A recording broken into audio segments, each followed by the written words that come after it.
कहानी की शुरुआत साल 2037 से होती है। इंसानों ने चांद पर स्थायी बेस बना लिए थे, लेकिन तभी एक विशाल एस्ट्रॉयड धरती की तरफ बढ़ने लगा। वैज्ञानिकों को पता था कि अगर वह धरती से टकराया तो हजारों शहर तबाह हो सकते हैं।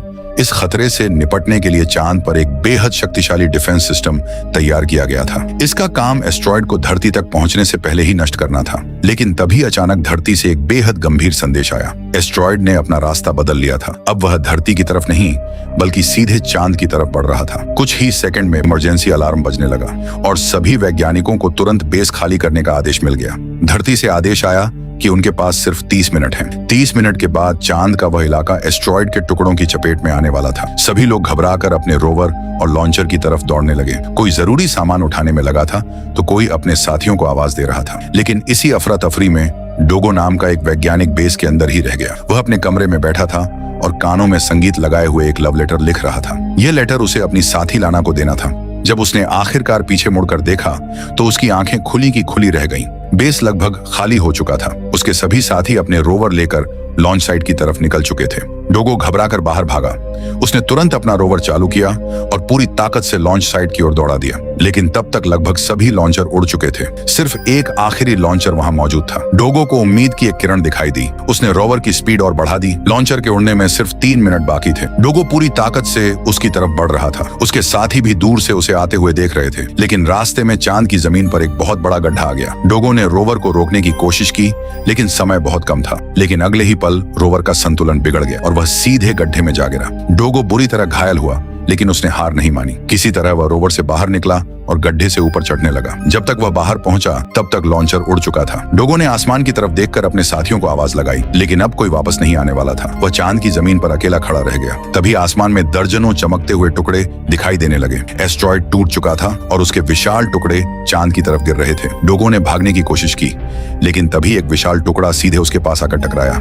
डोगो हवा में उछलकर बहुत दूर जा गिरा और बेहोश हो गया। काफी देर बाद उसे होश आया। उसने आंखें खोली तो चारों तरफ सिर्फ मलबा था। कोई इंसान नहीं था, कोई रोवर नहीं था, कोई लॉन्चर नहीं था। वह पूरी तरह अकेला था। कुछ देर बाद उसने दूर आसमान की तरफ देखा। एक और विशाल एस्ट्रॉयड का टुकड़ा धरती की तरफ गिरता हुआ दिखाई दिया। डोगो समझ गया कि धरती भी सुरक्षित नहीं है, लेकिन वह अभी जिंदा था। वह किसी तरह अपने बेस तक वापस पहुंचा। धरती पर मौजूद उसके साथी उसे लाइव कैमरों के जरिए देख रहे थे। जब उन्होंने डोगो को जिंदा देखा तो किसी को विश्वास नहीं हुआ। इतनी बड़ी तबाही के बाद भी वह चांद पर जीवित था। लेकिन अब सबसे बड़ा सवाल था, उसे वापस कैसे लाया जाए। धरती पर डोगो के साथियों ने फैसला किया कि वे उसे अकेला नहीं छोड़ेंगे। उधर डोगो ने बेस में खाने की तलाश शुरू की। कुछ समय बाद उसे पता चला कि उसके पास लगभग 114 दिनों तक चलने वाला भोजन मौजूद था। यह जानकर उसे थोड़ी राहत मिली, लेकिन उसके मन में एक सवाल लगातार घूम रहा था।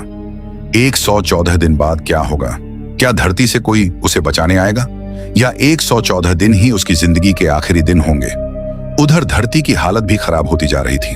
लगातार गिरते एस्ट्रॉयड्स ने कई शहरों को तबाह कर दिया था। आधी दुनिया मलबे में बदल चुकी थी। डोगो बेस के अंदर घूम रहा था कि अचानक उसे किसी चीज की आवाज सुनाई दी। वह तुरंत सतर्क हो गया। उसने गैराज का दरवाजा खोला। सामने एक अजीब सी परछाई खड़ी थी। डोगो धीरे धीरे उसकी तरफ बढ़ा। उसे लगा शायद उसका कोई साथी बच गया है, लेकिन जैसे ही वह करीब पहुंचा उसे पता चला कि सामने कोई इंसान नहीं बल्कि एक कंगारू था।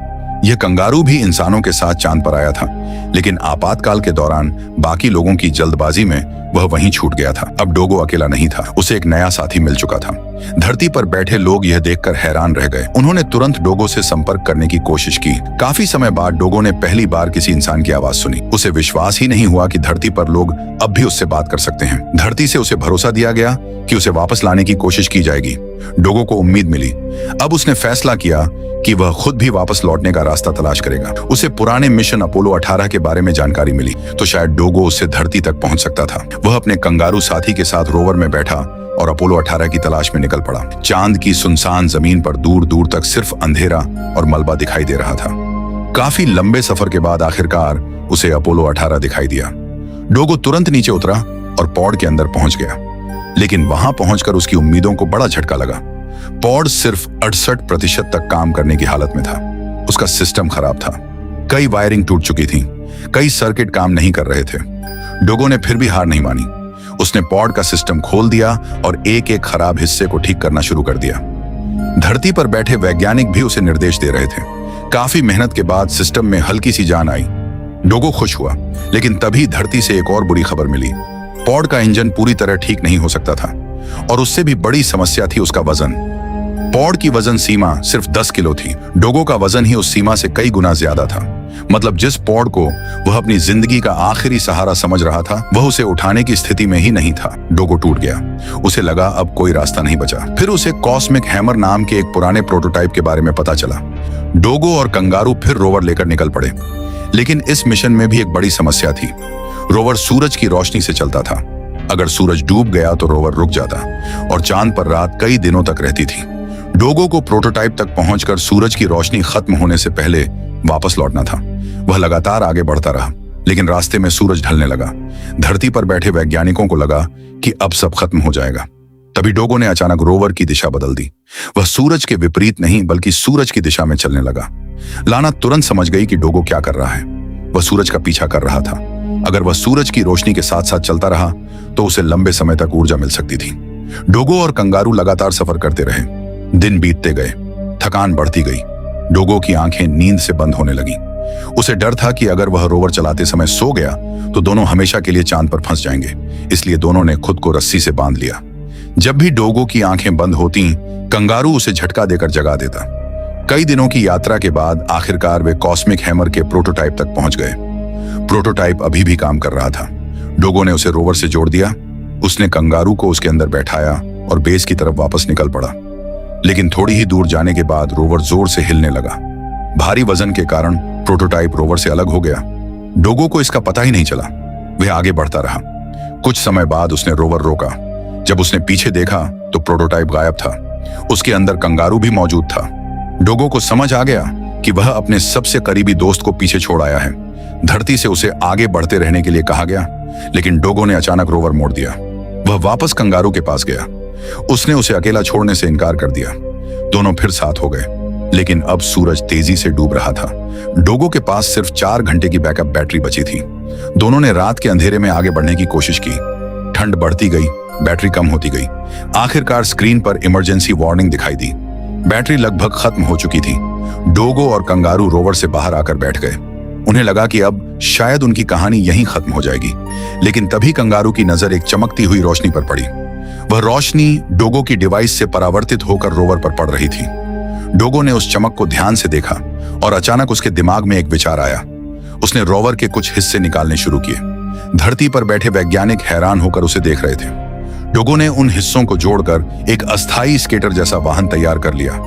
अब उसे चलाने के लिए इंजन नहीं बल्कि कंगारू की ताकत का इस्तेमाल होना था। डोगो ने स्केटर को कंगारू से जोड़ दिया। कंगारू ने पूरी ताकत से दौड़ लगाई और स्केटर चांद की जमीन पर आगे बढ़ने लगा।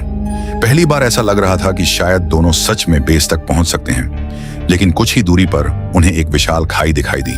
डोगो ने कंगारू को छलांग लगाने का संकेत दिया। कंगारू पूरी ताकत से दौड़ा। दोनों हवा में उछले। खाई बहुत बड़ी थी। डोगो ने आखिरी समय पर बूस्टर सक्रिय कर दिए। दोनों खाई के ऊपर से उड़ते हुए दूसरी तरफ पहुंच गए। धरती पर बैठे सभी लोग खुशी से चिल्ला उठे। कई दिनों के बाद डोगो और कंगारू आखिरकार बेस के करीब पहुंच गए, लेकिन असली मुसीबत अभी खत्म नहीं हुई थी। आसमान में एक और विशाल एस्ट्रॉइड धरती की तरफ बढ़ रहा था। अब सवाल सिर्फ डोगो को बचाने का नहीं था, पूरी इंसानियत का भविष्य खतरे में था। डोगो ने धरती से संपर्क करने की कोशिश की, लेकिन अचानक उसका संपर्क टूट गया। उसने सोचा कि शायद धरती पर कोई बचा ही नहीं। वह पूरी तरह टूट गया। उसे लगा कि अब उसकी जिंदगी का कोई मतलब नहीं बचा। लेकिन तभी धरती पर मौजूद लोगों ने एक आखिरी योजना बनाई। उन्होंने पूरी धरती के लोगों से कहा कि वे अपनी अपनी लाइटें आसमान की तरफ करें। कुछ ही समय में लाखों लाइटें एक साथ चमकने लगीं।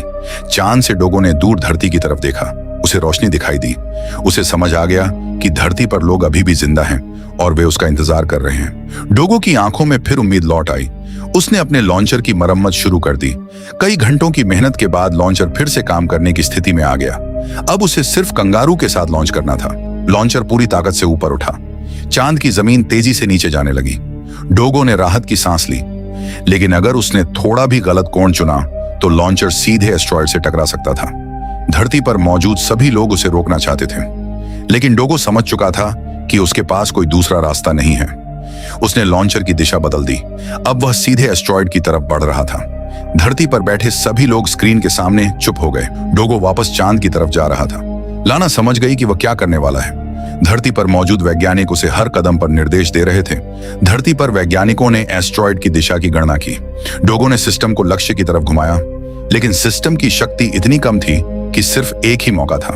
अगर हमला असफल हुआ तो धरती को कोई नहीं बचा सकता था। डोगो ने गहरी सांस ली। उसने फायर बटन दबा दिया। एक विशाल ऊर्जा किरण चांद से निकलकर अंतरिक्ष में गई। कुछ सेकंड तक कुछ नहीं हुआ। फिर वह विशाल एस्ट्रॉयड चमकने लगा। उसमें दरारें फैलने लगी और अगले ही पल वह कई छोटे टुकड़ों में टूट गया। धरती पर मौजूद लोगों ने राहत की सांस ली, लेकिन तभी पैराशूट सिस्टम सक्रिय हो गया। लॉन्चर की गति कम हुई। दरवाजा खुला। डोगो बाहर निकला। उसने पहली बार अपने सामने धरती की मिट्टी देखी। वह घुटनों के बल बैठ गया। कंगारू भी उसके पास आ गया। कुछ ही देर में बचाव दल वहां पहुंच गया। लोग डोगो को देखकर खुशी से चिल्लाने लगे। जिस इंसान को सबने चांद पर हमेशा के लिए खो दिया था, वह आखिरकार वापस आ चुका था।